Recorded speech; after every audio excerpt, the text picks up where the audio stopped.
നമസ്കാരം. Kerala times trial run special വാർത്താ ബുള്ളറ്റിനിലേക്ക് സ്വാഗതം. റിസോനൻസ് സംഘചിത്ര പ്രദർശനം ആരംഭിച്ചു.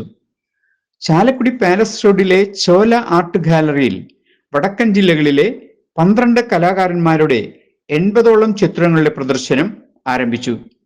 സുനിൽ ലാലിന്റെ അധ്യക്ഷതയിൽ ചേർന്ന ചടങ്ങിൽ പ്രശസ്ത ശില്പി ചിത്ര ഇജിയും ചിത്രകാരി ശാന്തി ഇയനും ചേർന്ന് പ്രദർശനം ഉദ്ഘാടനം ചെയ്തു.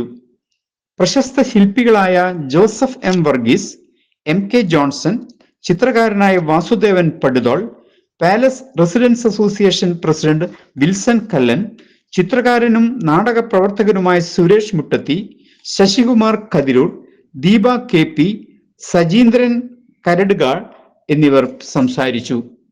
ചിത്രകാരനും പ്രിന്റ് മേക്കിംഗ് ആർട്ടിസ്റ്റുമായ സുനിൽ ലാൽ ആണ് ചോല ആർട്ട് ഗാലറിയിൽ പ്രദർശനം ഏകോപിപ്പിച്ചത്.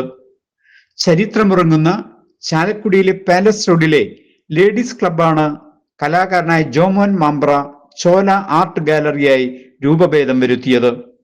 കാസർഗോഡ്, കണ്ണൂർ, വയനാട്, കോഴിക്കോട്, മലപ്പുറം ജില്ലകളിലെ 12 കലാകാരന്മാരാണ് ചിത്രങ്ങൾ അണിയിച്ചൊരുക്കിയത്. കലാകാരന്മാരുടെ വ്യക്തിഗത ആഖ്യാനങ്ങൾ ഒരിടത്തിൽ വൈവിധ്യപൂർണമായ പ്രതിധ്വനി ഉണ്ടാക്കുന്നതാണ് resonance. Deepa K P, Suchitra Ullas, Greeshma G, Sasikumar Kathiroor, Sajeendran കരട്ക, പ്രസാദ് കണ്ണന്തുങ്കൽ, സുധീഷ് പല്ലിശ്ശേരി, ജയേഷ് തായന്നൂർ എന്നിവരുടെ കലാസൃഷ്ടികൾ കാണുവാനുള്ള അവസരം ജൂൺ 18 വരെ ഉണ്ടായിരിക്കുമെന്ന് Chola art gallery managing director Jomon അറിയിച്ചു. ഇതോടെ വാർത്തകൾ സമാപിച്ചു. നന്ദി, നമസ്കാരം.